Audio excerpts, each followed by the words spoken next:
My name is Amanda. I was 22 when what should have been the proudest day of my life turned into the moment I finally understood what family truly means. After 4 years of hard work at university, I stood outside the venue in my cap and gown, stunned by my Aunt Patricia's words, "It's just for close family." I looked around and everyone else was already inside. So I took my cap and gown, turned around, and said, "Guess I'll celebrate elsewhere." If you've ever had to choose your peace over family drama, let me know where you're watching from, and subscribe to join our community of survivors. Growing up, our family had a very specific hierarchy. My mom, Catherine, was always the peacemaker, my dad, Robert, the steady provider, and my younger brother, Jacob, seemed to float through life without much resistance. But above all of us loomed the towering presence of my Aunt Patricia, my mom's older sister, who somehow managed to control every family decision without anyone questioning her authority. From my earliest memories, Aunt Patricia orchestrated family gatherings with military precision. Christmas at her house, Thanksgiving, according to her menu, and birthdays, celebrated exactly as she deemed appropriate. Nothing happened in our extended family without her approval, and over the years I noticed how my mom gradually surrendered more of her independence to keep peace with her domineering sister. "Amanda, not everything needs to be a battle," my mom would say whenever I questioned why Aunt Patricia got to decide where we spent our holidays, or why my preferences were rarely considered for family events. "Some things aren't worth fighting over." But to me, it felt like everything was surrendered without a fight. By the time I was a teenager, I recognized the pattern. At family gatherings, I was often seated at the kids' table long after my cousins had been promoted to the adults section. My accomplishments were downplayed, while my cousin Melissa's mediocre achievements were celebrated extravagantly. When I won the regional science fair in 10th grade, Aunt Patricia commented that book smarts aren't everything, but when Melissa placed third in a local dance competition, we all had to attend a special dinner in her honor. The real conflict began when I announced my plans to attend the University of Michigan. I had worked tirelessly through high school, maintaining a 4.0 GPA, while working weekends at the local bookstore to save for college. When my acceptance letter arrived along with a partial scholarship, I was ecstatic. College is expensive, and psychology isn't exactly a practical degree, Aunt Patricia announced at Sunday dinner when my parents proudly shared my news. "You could take classes at the community college and live at home. No need to waste all that money." My dad, usually quiet during family disagreements, spoke up then. "Amanda earned this opportunity, Patricia. We're very proud of her." It was one of the few times I'd seen him directly contradict my aunt, and the momentary flash of anger in her eyes revealed just how unaccustomed she was to being challenged. Moving 300 miles away to Ann Arbor was liberating. For the first time, I could make decisions without calculating the potential for Aunt Patricia's disapproval. I decorated my dorm room with bright colors she would have called garish. I chose classes based on my interests rather than practicality. I made friends who valued my opinions and respected my boundaries. During those 4 years, my visits home decreased in frequency. Each return seemed to highlight the strange power dynamics I'd grown up with, but could now see clearly from a distance. My psychology studies helped me understand the family system better, recognizing how my mom's childhood as the younger sister had established patterns that continued into adulthood. My roommate Haley couldn't comprehend my family situation. "Your aunt dictates where your parents spend holidays, and your mom just goes along with it," she asked incredulously, during our sophomore year. My mom would tell her sister to mind her own business. "It's complicated," I explained, though I was beginning to question why we all accepted this arrangement without challenge. The most unexpected alliance formed with my cousin Grace, Aunt Patricia's youngest daughter. 2 years older than me, Grace had always been kind but distant, caught in her mother's orbit. During my junior year, she reached out via text after another holiday where Aunt Patricia had made pointed comments about my absence. "Sorry about Mom," her message read. "She's threatened by you. Always has been." This revelation stunned me. How could my aunt, the self-appointed family matriarch who owned a successful real estate business and lived in the largest house in our extended family, feel threatened by her college student niece? "You're doing what she couldn't," Grace explained during a coffee meetup during winter break. She wanted to go to college, but Grandpa said it was a waste for girls. She never got over it. This context helped explain some of the hostility, but it didn't excuse it. During my senior year as graduation approached, I hoped my academic achievement might finally earn Aunt Patricia's approval, or at least her respect. My parents had promised a graduation party, something modest but meaningful. Just family and close friends at Angelo's restaurant, my mom said during a phone call in April. Dad's already made the reservation for the private room. I was touched by their thoughtfulness. Angelo's was slightly upscale for our family budget, known for its excellent Italian food and warm atmosphere. The private room could hold about 40 people, comfortably perfect for our extended family and the handful of local friends who would attend. That sounds perfect, Mom. Thank you. But as May approached, the party plans began to shift. First, it was the guest list. My mom called sounding apologetic. Aunt Patricia thought we should include the Hendersons and the Blakes since they've known you since you were little. The Hendersons and Blakes were my aunt's neighbors who had indeed known me since childhood but were hardly close family friends. Still, I didn't object. Then it was the venue. Patricia knows the owner at Bellamy's, my mom explained 2 weeks before graduation. She got us a discount on their banquet hall. It's much nicer than Angelo's. Bellamy's was indeed more upscale, but it was also more formal and lacked the cozy atmosphere I had envisioned. Again, I swallowed my disappointment. Whatever works best, Mom.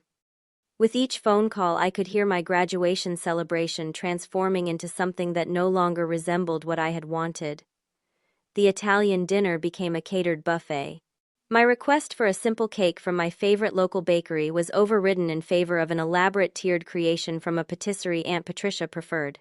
The small gathering expanded to include distant relatives and my aunt's business associates. My brother Jacob called me a week before graduation. Just go with it, he advised. You know how Aunt Patricia gets when she's challenged. Jacob had always navigated family politics better than I had. As the only boy among the cousins, he'd been granted special status from birth. Aunt Patricia doted on him in a way she never did with any of the girls, including her own daughters. He'd learned early on to smile and comply, earning privileges through his agreeableness. This is supposed to be my graduation party, Jake, I reminded him. Not another showcase for Aunt Patricia's event planning skills. He sighed. I know, sis. But you'll be gone again after graduation and Mom and Dad still have to deal with her. Is it worth the drama? I wondered if anything was worth standing up for, if we all kept surrendering to avoid conflict. But graduation was approaching rapidly, and I had finals to focus on. The party details faded to the background as I completed my last college requirements. We'll sort it out when I get home, I promised myself, unaware that the party situation was just the beginning of what would become the most painful and ultimately transformative family encounter of my life. I arrived home from my final exams on Thursday afternoon, exhausted but relieved. My graduation ceremony was scheduled for Saturday morning, with the party to follow that evening. As I pulled into our driveway, I noticed an unfamiliar silver SUV parked in front of our house. Surprise, my mom said weakly when I walked through the door and found Aunt Patricia arranging flowers in our living room. Your aunt came early to help with preparations. Aunt Patricia looked up, assessing me with that familiar, critical gaze. Amanda, you look tired. College clearly takes a toll. Not congratulations or welcome home, just an immediate critique of my appearance. Finals week will do that, I replied, forcing a smile. Hi, Aunt Patricia. She nodded briskly and returned to her flowers. I've rearranged the seating chart for tomorrow. The Morgans canceled, so I invited the Petersons instead. Your mother was going to leave that gap, which would have looked terrible in photos.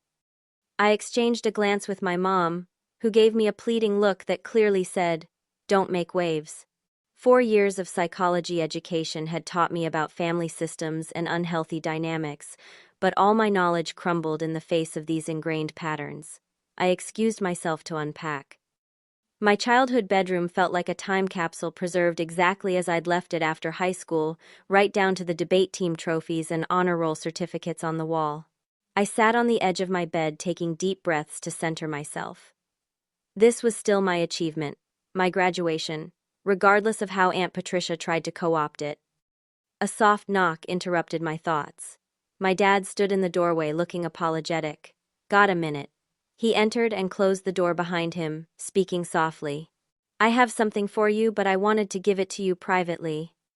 From his pocket he withdrew a small velvet box. Inside was a delicate gold locket with intricate engraving. This was your grandmother's, he explained. My mother wore it at her college graduation. She would have wanted you to have it. I felt tears welling as I examined the beautiful piece. My paternal grandmother had died when I was 14, but I remembered her as a strong, independent woman who had valued education highly. Dad, it's beautiful, thank you. He helped me fasten it around my neck, then squeezed my shoulder. I'm proud of you, Amanda. Whatever happens this weekend, remember that. His words felt ominous, as if he were preparing me for something. Before I could ask what he meant, another voice called from downstairs. Robert, can you help move these tables? My dad sighed. Coming, Patricia. He gave me an apologetic smile before heading downstairs. The evening deteriorated from there. More relatives arrived early, allegedly to help prepare, but mostly creating chaos and tension. Uncle William, Aunt Patricia's husband, cornered me in the kitchen while I was making a sandwich. So, psychology degree, he said, leaning against the counter. Planning to analyze the family, are you? His tone was joking, but there was an edge to it. It's a versatile degree, I answered carefully. I'm considering several options. He nodded, studying me in a way that made me uncomfortable. Family legacy is important, Amanda. Some traditions are worth preserving rather than dissecting. Before I could decipher what he meant, Aunt Patricia called him away to discuss something about the party venue. I finished my sandwich in confused silence, wondering why my education seemed to threaten them so much. Later that evening, I overheard a conversation between my aunt and mother in the dining room as they reviewed party details. It's all about appropriate appearances, Aunt Patricia was saying. The Stevensons will be there, and they know the dean at Westlake Community College.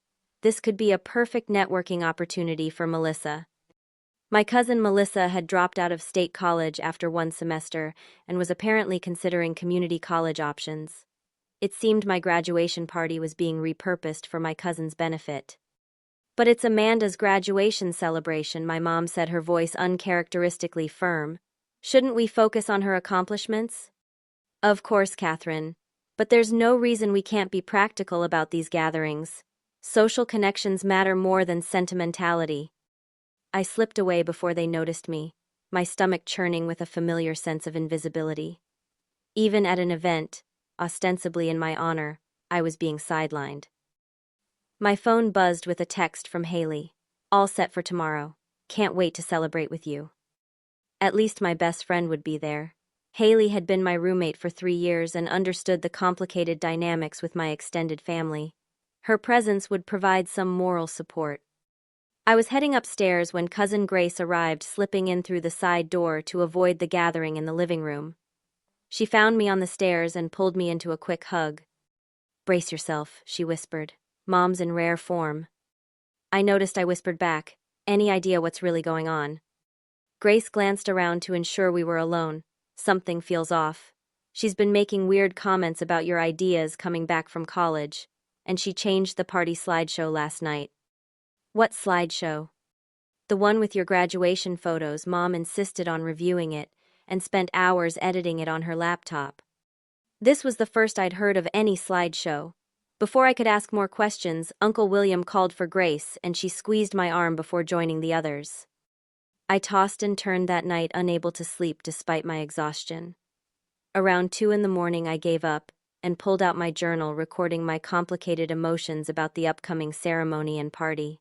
I tried to focus on the positive, to remember that this graduation represented years of hard work and personal growth. Around 3, my phone lit up with a text from my former roommate Zoe. You've got this tomorrow. Don't let anyone dim your light. Zoe had witnessed firsthand some of the family dynamics during a disastrous Thanksgiving she'd spent with us during sophomore year. Her message brought tears to my eyes, a reminder that I had built a support system beyond my complicated family. I finally dozed off around 4, only to be awakened by the sounds of more activity downstairs at 7. Pulling on a robe, I went down to find my mom and Aunt Patricia already dressed and drinking coffee at the kitchen table, surrounded by party favor bags. "Amanda," my mom said, looking tired but excited. "Good morning, sweetheart. Big day today." "Morning," I mumbled, pouring myself coffee. "We need to leave by 9:30, Aunt Patricia announced. "The ceremony starts at 11, but we'll need good seats. I've arranged for professional photos afterward with the Carmichael photography team." I nearly choked on my coffee. "What, Mom? I thought we were just doing casual photos with my friends after the ceremony, then heading to the party." My mom looked uncomfortable. "Patricia thought professional photos would be nice.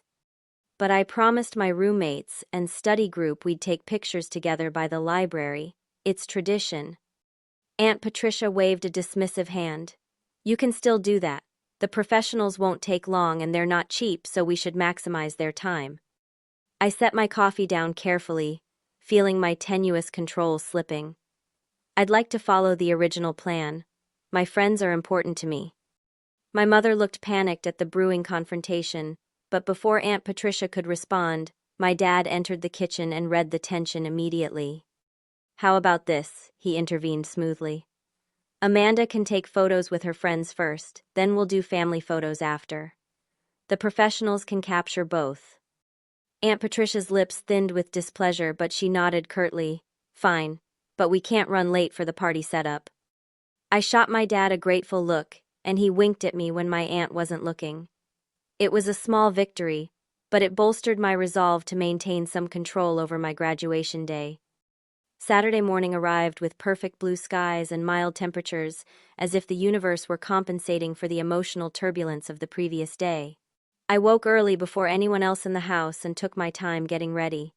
The ceremony didn't start until 11, but graduates needed to arrive by 9:30 for lineup and instructions. I showered and dried my hair, then carefully applied makeup, wanting to look my best for the photos that would commemorate this milestone.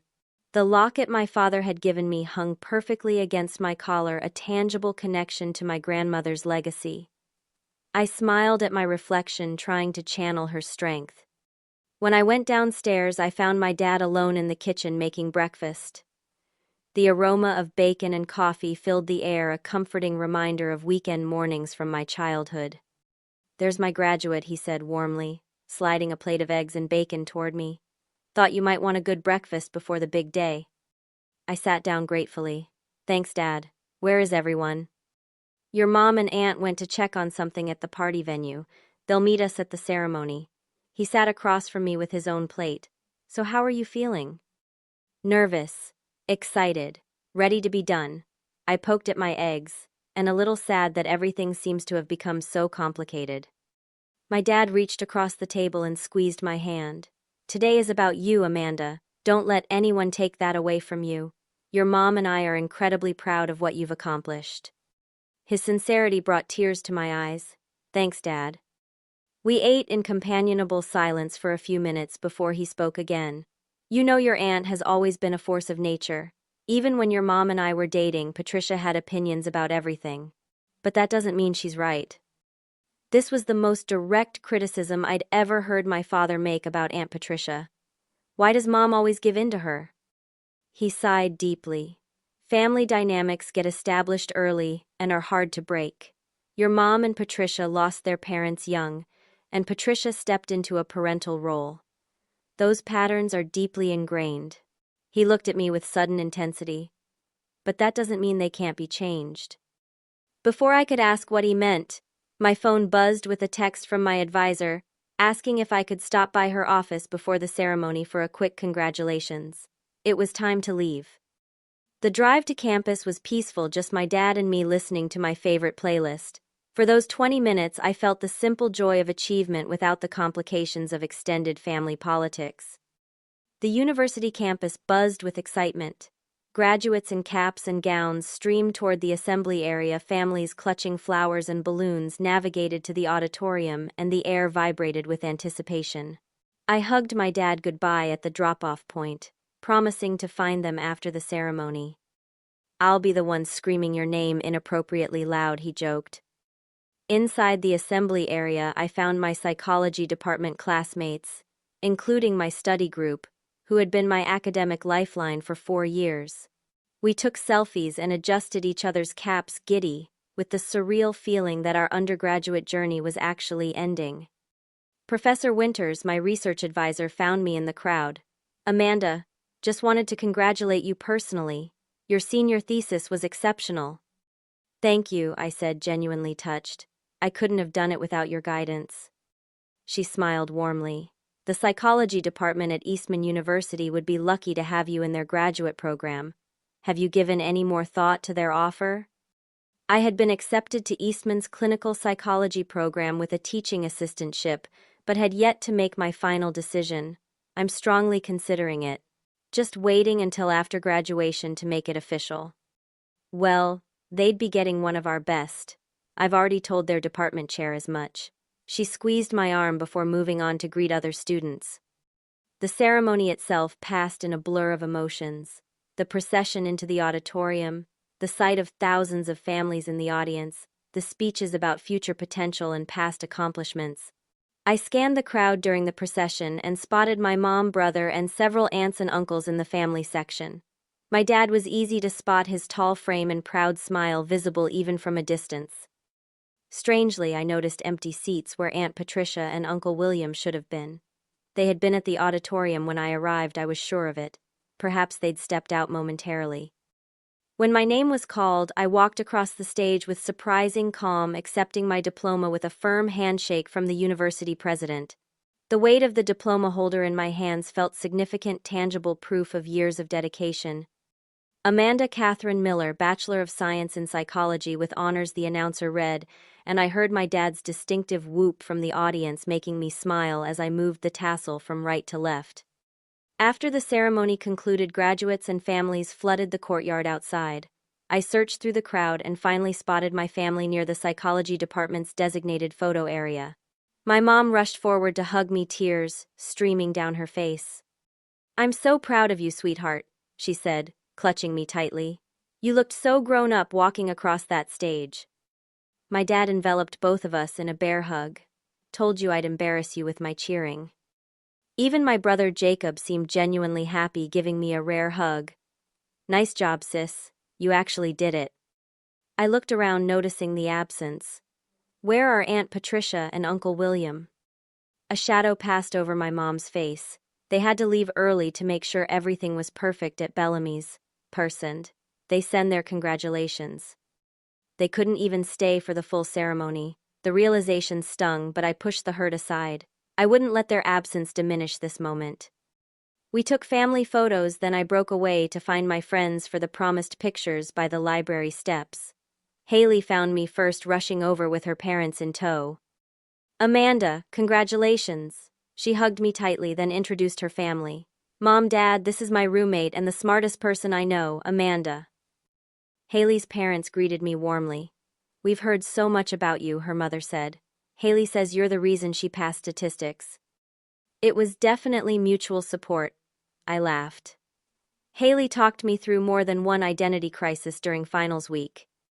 We chatted easily for a few minutes before Haley asked, "Are you heading to your party soon? We're planning to be there around 6. "Yes. We should probably start heading that way soon. The professional photographers my aunt hired are probably waiting." I couldn't keep the edge of sarcasm from my voice. Haley gave me a knowing look, Aunt Patricia in full control mode. "You have no idea." We finished our photos with promises to see each other at the party, and I returned to my family. My dad checked his watch. "We should probably get going. Your mom and I need to stop home, so she can change, and you'll want to get out of your gown before the party." The drive home was filled with ceremony highlights and Jacob's surprisingly insightful comments about the commencement speaker. At home, I carefully hung up my graduation gown and changed into the dress I'd bought specifically for the party, a deep blue sheath that my mother had helped me select. The color complemented my eyes and made me feel confident. My phone buzzed with excited texts from friends who were planning to meet at the party. Despite the complications with Aunt Patricia, I felt a surge of happiness knowing I would be surrounded by people who genuinely cared about my achievement. As we prepared to leave for Bellamy's, my dad pulled me aside in the hallway. "Remember what I said this morning," he said quietly. Today is your day. No matter what happens at this party, remember that you've accomplished something remarkable, and nothing can take that away from you." His intensity puzzled me. "Dad, it's just a party. What are you worried about?" He seemed to catch himself. "Nothing specific. Just know that I'm in your corner always." I nodded, touched by his support but unsettled by his cryptic warning. As we drove to Bellamy's, I tried to focus on the positive. In a few hours I would be celebrating with friends and family. What could possibly go wrong? Bellamy's restaurant was housed in a converted Victorian mansion on the edge of town known for its elegant ambiance and gourmet cuisine. As we pulled into the crowded parking lot, I could see the banquet hall was decorated with balloons and a banner that read, "Congratulations, graduate," in flowing script. "It looks beautiful," my mom said, clearly relieved that the venue appeared appropriate for the occasion. We entered through the main doors, and I immediately noticed the interior decorations were not the blue and gold university colors I had expected, but rather a palette of soft pinks and lavenders. Pastel streamers hung from the chandeliers, and the centerpieces featured pale pink roses, rather than the sunflowers I had mentioned loving to my mom months ago. "Did the colors change?" I whispered to my mom. She looked uncomfortable. Patricia thought these would photograph better, more elegant. Before I could respond, Aunt Patricia herself appeared immaculately dressed in a designer suit, greeting guests at the entrance with practiced charm. She air-kissed an elderly couple I recognized as friends of my grandparents, then turned to us. "Catherine, Robert, you're finally here. The Andersons arrived 20 minutes ago." Her tone implied we were late, though we had arrived exactly at the time specified on the invitations. Her eyes landed on me, giving me a quick assessment. "Amanda, dear, congratulations." The words were correct, but the warmth was missing. Uncle William stood nearby with the guest book directing people to sign. He nodded at us but remained at his post. Across the room I spotted Cousin Grace looking uncomfortable in a dress I suspected her mother had selected. She caught my eye and gave me a subtle eye roll followed by an apologetic smile. My mom was immediately pulled away to deal with some question about the catering, and my dad was intercepted by my mother's cousin Dennis, who wanted to discuss some recent sports controversy. I found myself momentarily alone, taking in the transformed space. A table near the entrance had been set up to display photographs, and I moved closer to examine it. My heart sank as I realized that the display featured very few pictures of me. There was one obligatory photo from my high school graduation and a single candid shot from a family vacation years ago. The rest of the table showcased family group photos where I was barely visible and prominently displayed childhood photos of my brother Jacob in sports uniforms and at award ceremonies. Even more bizarrely, there were several photographs of cousin Melissa receiving dance trophies and Aunt Patricia's older daughter Hannah at her law school graduation from 3 years ago. My college journey, the very reason for this celebration, was barely represented. I felt a hand on my shoulder and turned to find Mrs. Bennett, my high school English teacher, who had written one of my college recommendation letters. "Amanda, congratulations. What a wonderful achievement." "Thank you for coming, Mrs. Bennett, and for everything you did to help me get into Michigan." She smiled warmly. "Your hard work did that. I just confirmed what the admissions committee could see for themselves." She glanced around, looking slightly confused. "This is quite an elaborate setup. I almost thought I was at the wrong event. The invitation said it was your graduation party." "It is," I confirmed, trying to keep my tone neutral. She said, studying the photo display. "Well, it's lovely in any case. Will you be staying in town now that you've graduated?" Before I could answer, Aunt Patricia materialized beside us. "Amanda has several options to consider," she interjected smoothly. "Mrs. Bennett, have you met my daughter Hannah? She's practicing family law now with Jameson and Burke." And just like that, I was expertly removed from my own conversation and Hannah was ushered forward while I was left standing alone again. This pattern repeated itself several times over the next half hour. Each time I began speaking with a guest, Aunt Patricia would appear, redirect the conversation, and subtly maneuver me away from the interaction. I checked my phone, wondering where Haley and my other friends were. She had texted 20 minutes ago that they had arrived at Bellamy's, but I hadn't seen them yet. I sent her a quick message. "Where are you guys? I'm in the main banquet room." Her reply came seconds later. We're at the entrance. Some man with a guest list won't let us in. Says we need to wait.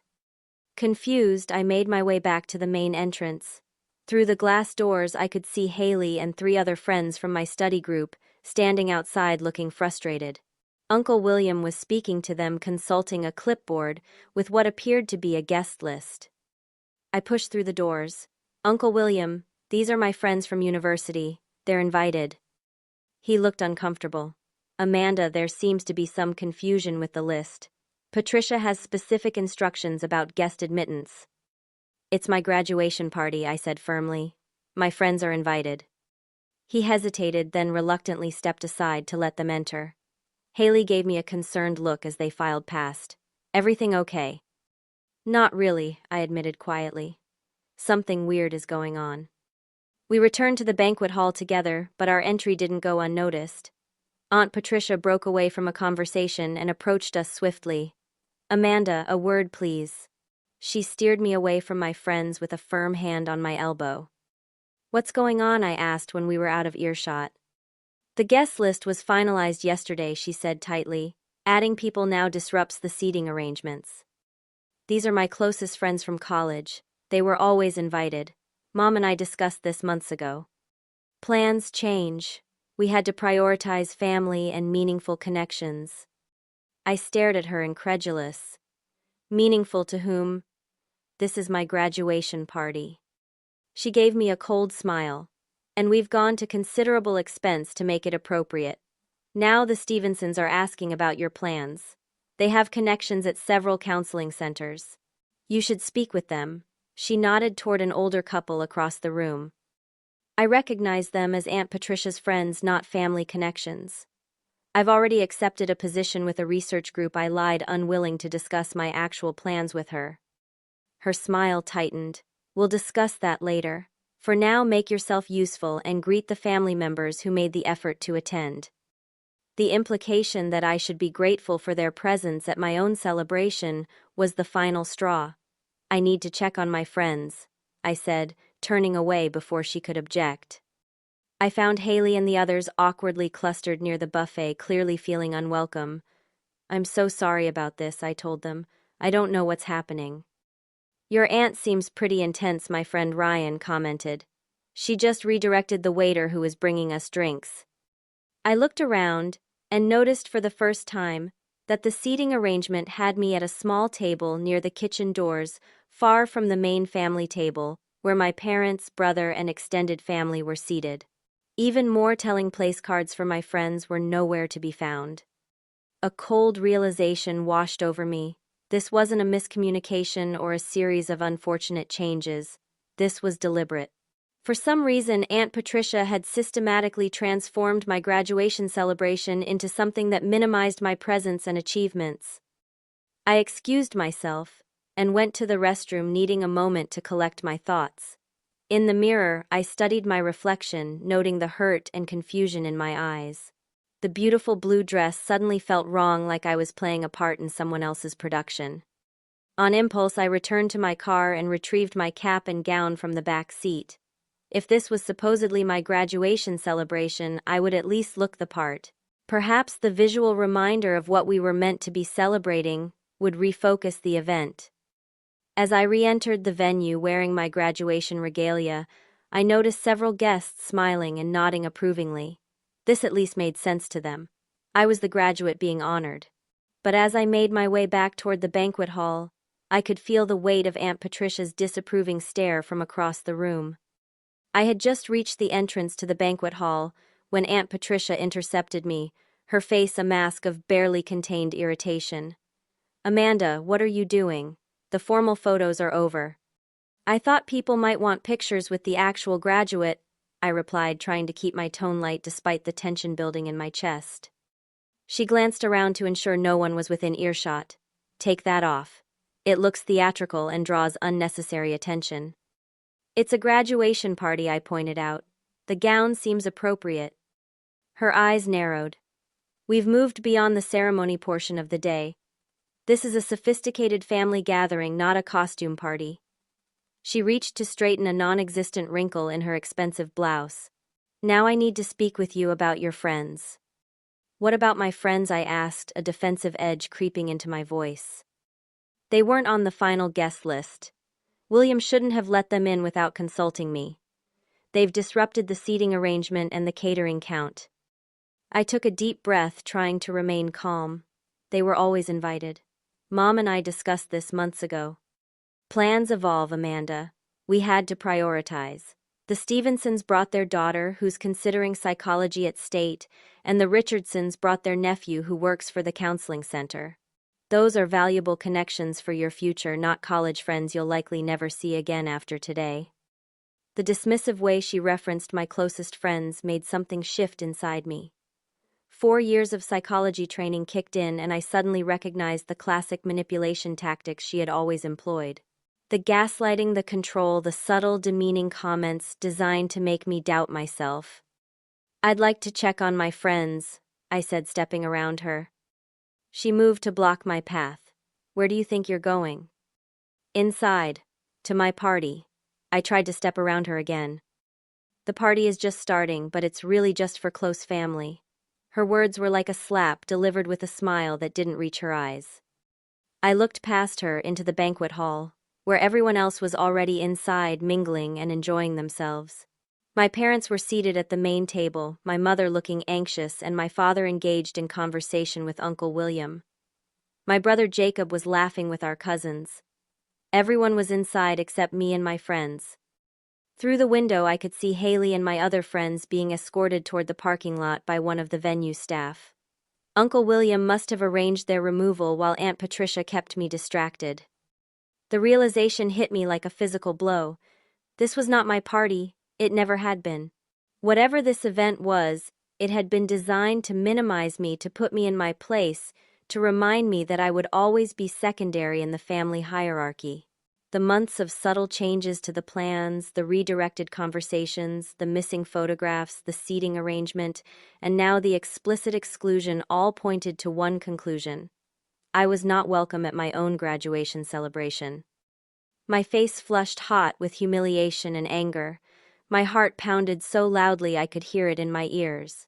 For a moment, the hallway seemed to narrow tunnel vision, focusing my attention solely on my aunt's smugly superior expression. Years of accumulated hurt crystallized in that moment. Every time I had been sidelined at family events, every accomplishment that had been diminished, every opinion that had been dismissed, all condensed into a single clarifying thought: I did not have to accept this treatment. I looked down at the cap and gown I was wearing, symbols of the independence and education I had fought for, despite Aunt Patricia's discouragement. Then, with deliberate calmness, I removed the cap and folded the gown over my arm. "I understand now," I said, my voice steadier than I expected. "Guess I'll celebrate elsewhere." Aunt Patricia's expression flickered with surprise, clearly not expecting this reaction. She recovered quickly. "Don't be dramatic, Amanda. You can come in, just not wearing that ridiculous outfit, and we'll need to discuss your friends another time." But I was already turning toward the exit, dignity intact, despite the tears threatening to spill. I walked past the confused staff member, who had just returned from escorting my friends out, past the elaborate welcome sign with my name spelled correctly, but everything else wrong, past the valet who offered to retrieve my car. I reached the parking lot, the gown and cap clutched to my chest like a shield. My friends were gathered near Haley's car, looking confused and concerned. "Amanda, what happened?" Haley called, hurrying toward me. "That man said there was a mistake with the guest list." "There was no mistake," I said, my voice breaking slightly. "This isn't my party. It never was."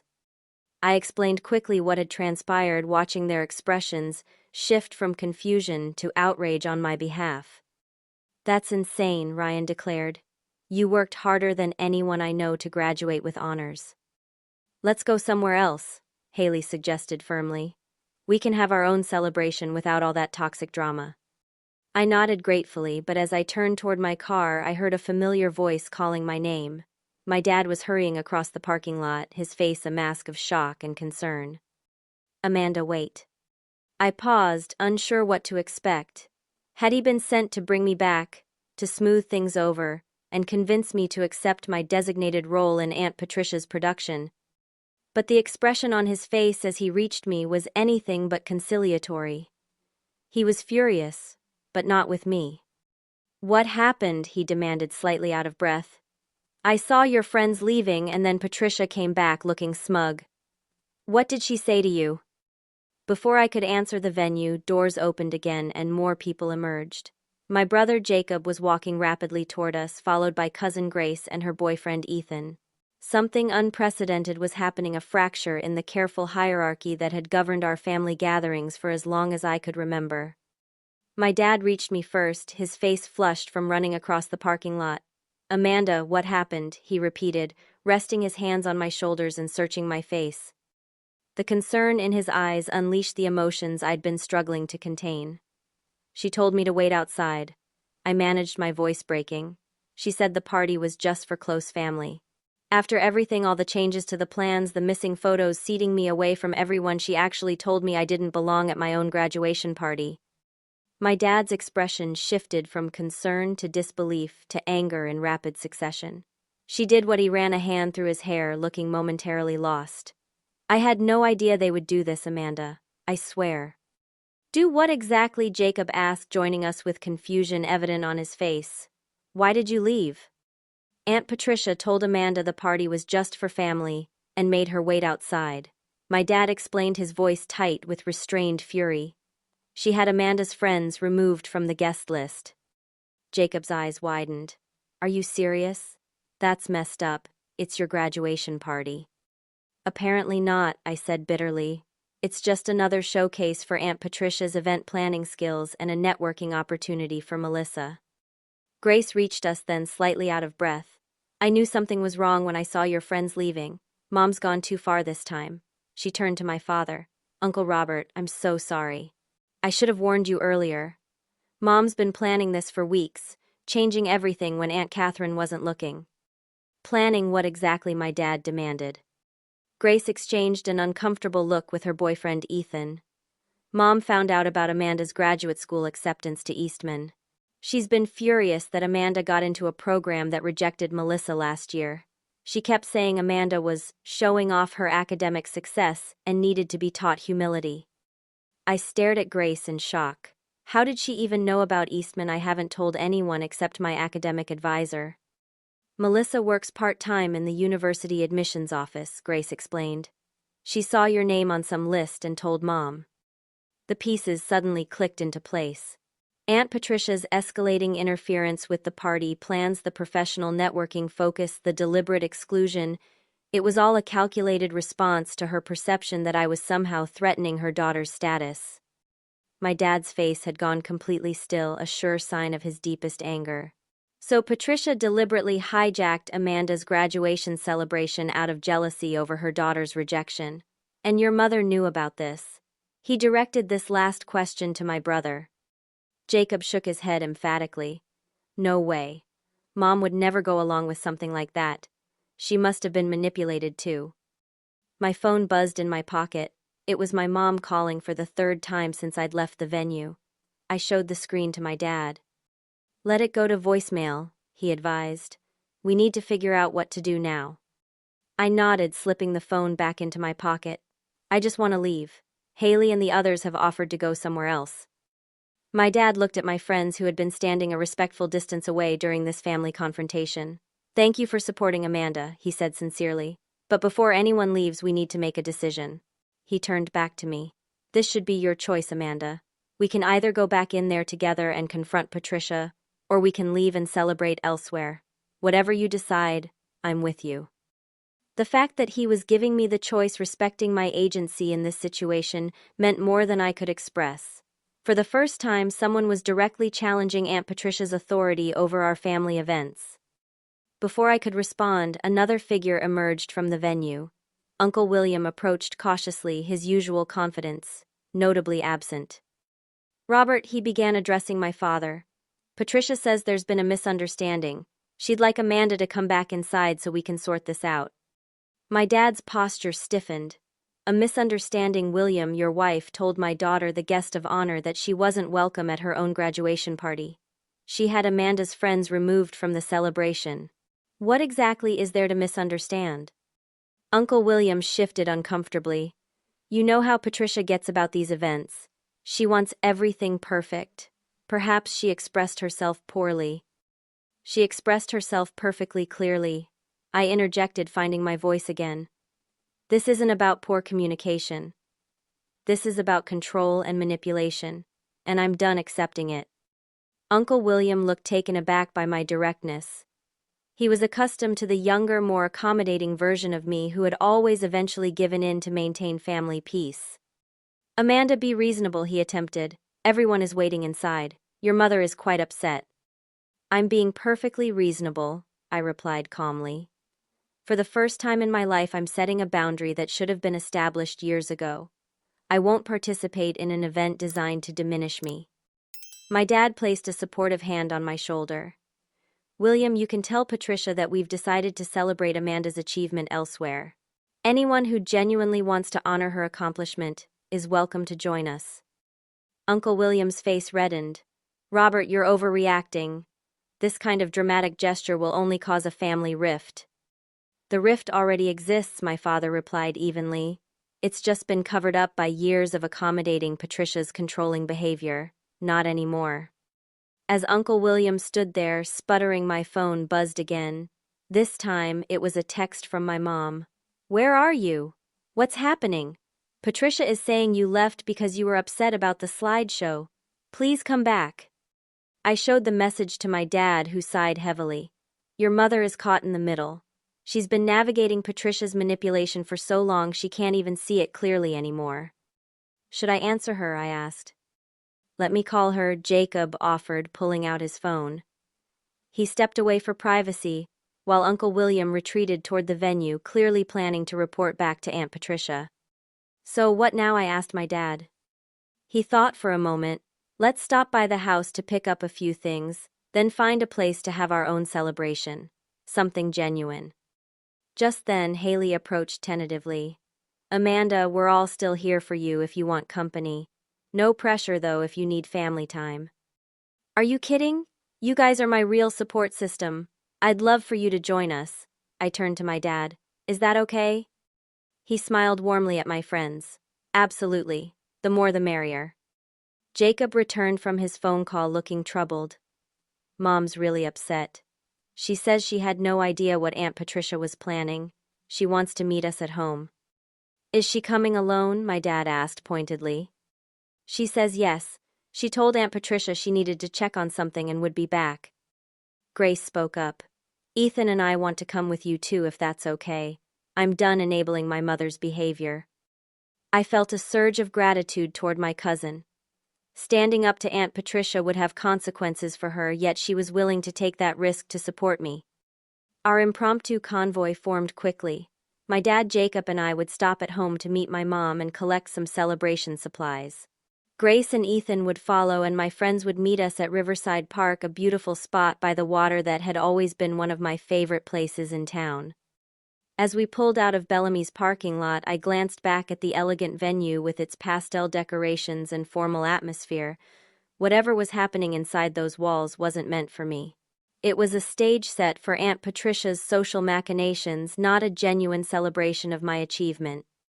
My phone buzzed with a text from my mom. I'm so sorry, Amanda. I didn't understand what was happening until it was too late. I'll explain everything when you get home.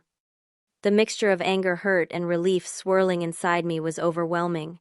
As we drove toward home, my dad reached over and squeezed my hand.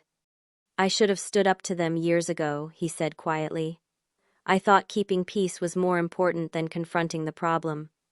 I was wrong, and you paid the price for that. I'm sorry, Amanda. You're standing up now, I replied. That's what matters.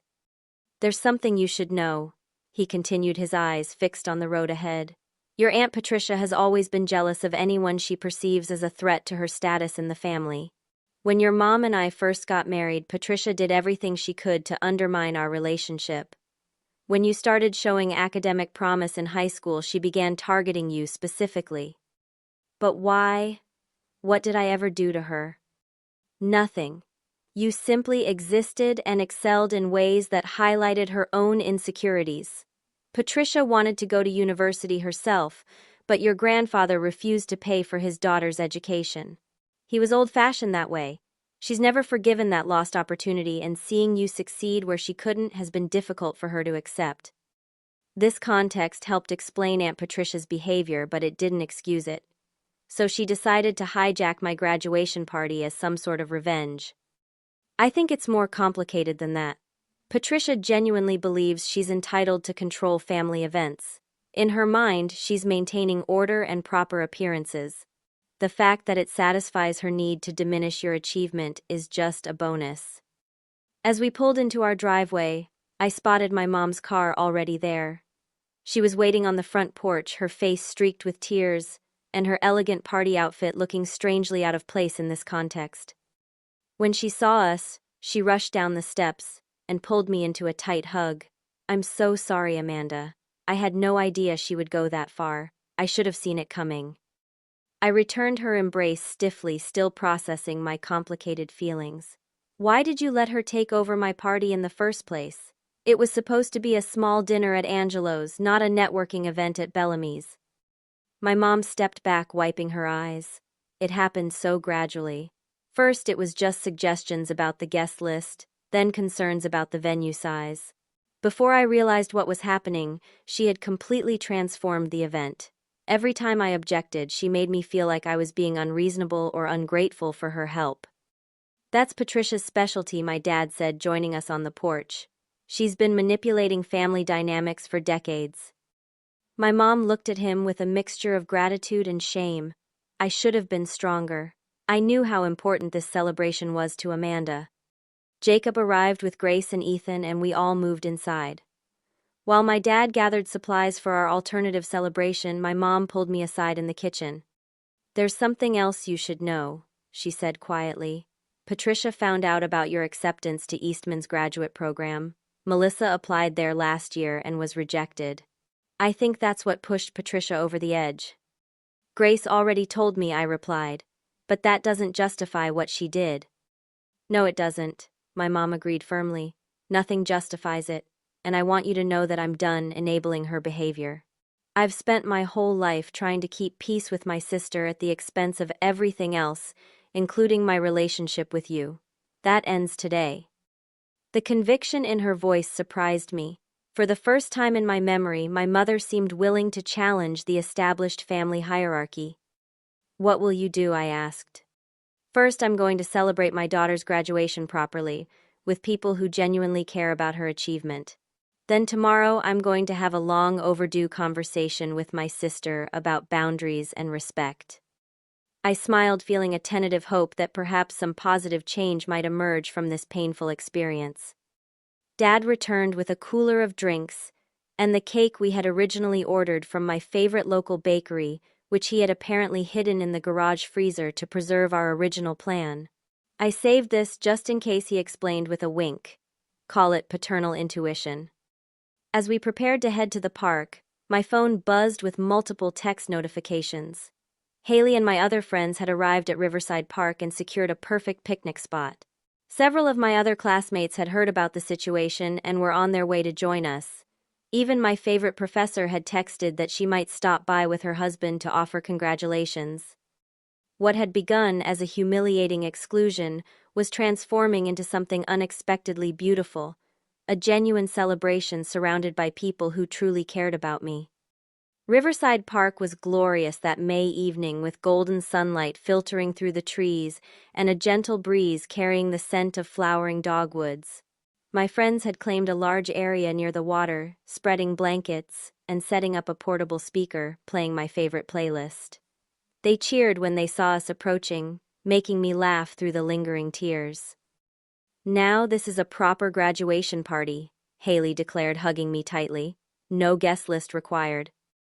My dad set up the cake on a picnic table, carefully removing it from its box. The simple design featured my university colors and "Congratulations, Amanda," in elegant script exactly as I had envisioned months ago.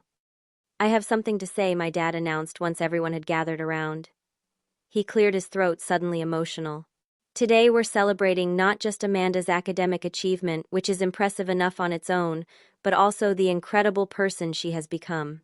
While earning her psychology degree, Amanda has shown determination, integrity, and the courage to forge her own path, even when faced with obstacles and discouragement.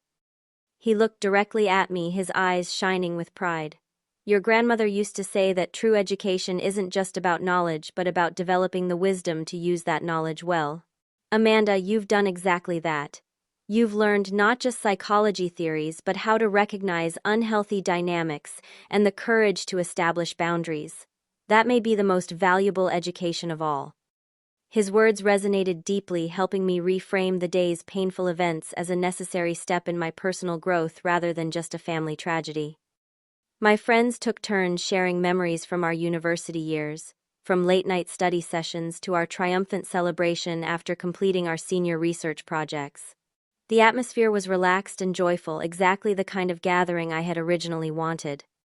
As the evening progressed, I found myself sitting with Grace by the water's edge, watching the sunset paint the river in shades of gold and pink. I should have warned you sooner about what Mom was planning, she said, skipping a stone across the water's surface. I knew something was off, but I didn't realize how far she would take it. You're here now, I pointed out. That counts for a lot. She smiled ruefully. You know she'll make me pay for this rebellion. You're welcome to stay with us for a while if you need space from her, I offered. I might take you up on that. She hesitated, then added, I've been dealing with Mom's control issues my whole life. Watching you stand up to her today was inspiring. I've never seen anyone do that before. Not even your dad. She laughed without humor. Dad's strategy has always been to let Mom think she's in charge while quietly doing whatever he wants anyway. It works for him, but it's not exactly a model of healthy confrontation. We were interrupted by Jacob, who plopped down beside us with 3 cups of lemonade. Mom's on her way, he announced, handing us each a drink.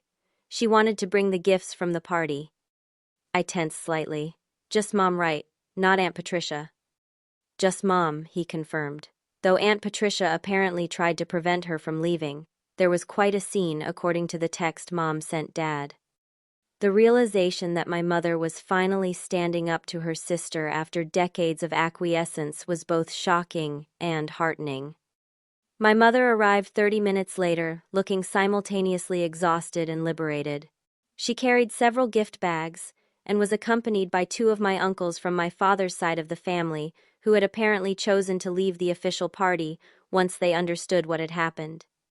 Amanda, Uncle David said, giving me a warm hug. Sorry we didn't realize what was going on sooner. Your Aunt Barbara wanted to come too, but someone needed to help your cousins escape gracefully. The fact that more family members were choosing to leave Bellamy's to join our alternative celebration spoke volumes about the shifting family dynamics. As the stars began to appear above us, I found myself surrounded by a circle of genuine support, my parents sitting together, hands intertwined in silent solidarity. My brother Jacob, who had finally stepped out of his role as the family peacekeeper, cousin Grace finding her own voice of resistance, my university friends who had stood by me through 4 years of growth and change, and even extended family members who had chosen authentic connection over social appearance. 1 week after graduation, I finally felt ready to confront Aunt Patricia directly. My mother had already had her own difficult conversation with her sister, establishing boundaries that had been lacking for decades. Now it was my turn to speak my truth. We met at a neutral location, a coffee shop downtown, where the public setting would help keep emotions in check. Aunt Patricia arrived precisely on time, her expression carefully neutral. Thank you for meeting me, I began once we were seated with our drinks. I wanted to talk to you directly about what happened at my graduation party. I think there were misunderstandings on all sides, she replied smoothly, her default position of denying responsibility already in play. No, there weren't, I said firmly. You deliberately excluded me from my own celebration. You removed my friends from the guest list. You minimized my achievement because it threatened you in some way. Her carefully composed expression flickered with surprise at my directness. Amanda, you're being overly dramatic. I simply tried to create an appropriate social event for the family. It wasn't your event to create, I pointed out. And we both know this wasn't about social appropriateness. This was about control and your inability to celebrate anyone else's success if it overshadows Melissa's parse. Color rose in her cheeks. That's absurd. I've always supported this family. No, you've always controlled this family. There's a difference. I took a deep breath, centering myself.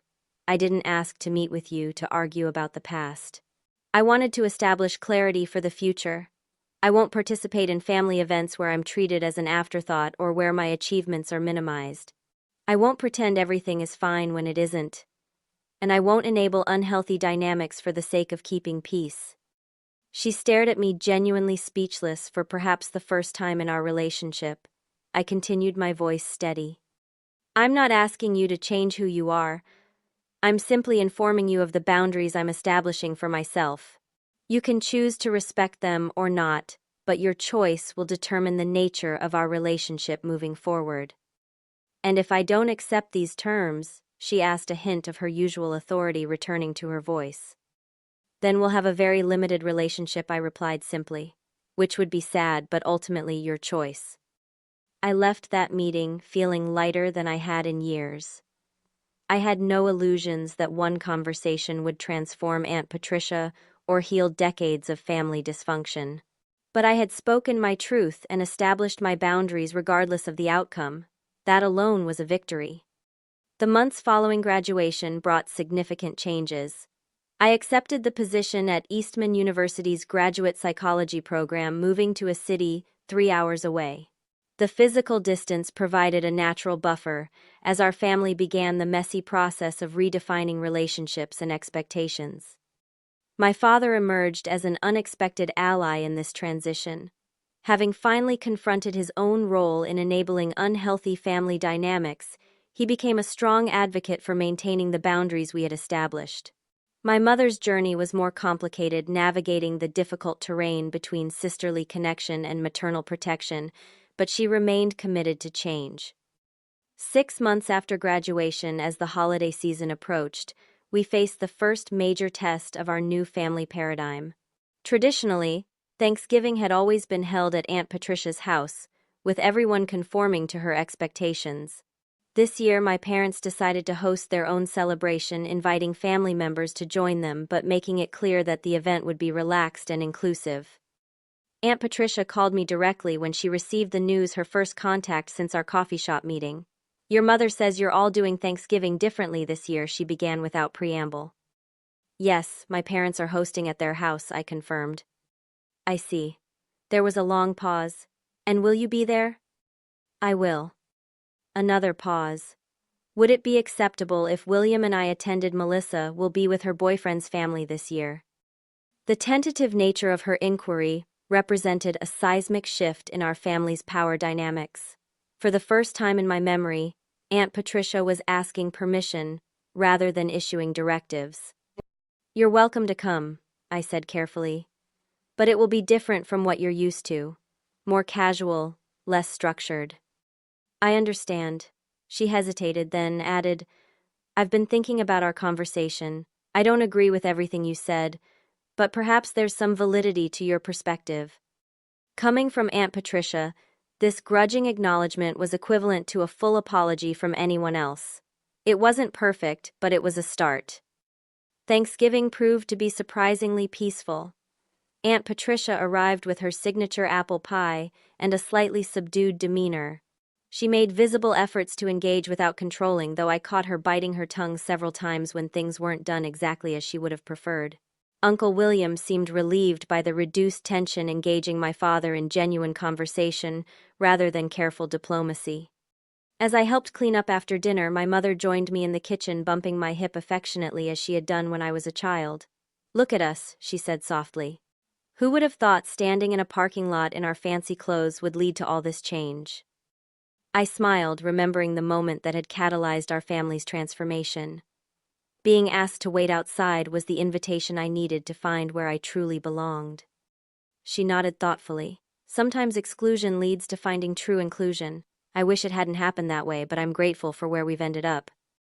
As I think back on that graduation day, I realize it marked my true commencement in ways I never anticipated. While my degree certified my academic knowledge, The events that followed taught me about the courage required to establish healthy boundaries, the strength needed to speak difficult truths, and the wisdom to distinguish between blood, relatives, and true family. The locket my father gave me still hangs around my neck, a reminder, not just of my grandmother's legacy, but of the moment when my family began its journey toward authentic connection. The path hasn't been perfect or linear, but it has been real, with each step bringing us closer to the genuine relationships we all deserved all along. So if you're watching this and struggling with family dynamics that diminish your light, remember that sometimes the most powerful thing you can do is simply turn around and walk away from situations that don't serve your 2C's growth. You deserve to be celebrated fully for who you are. The people who truly belong in your life are those who rejoice in your success rather than feeling threatened by it. Have you ever had to set boundaries with family to protect your peace? Comment below and share your experience.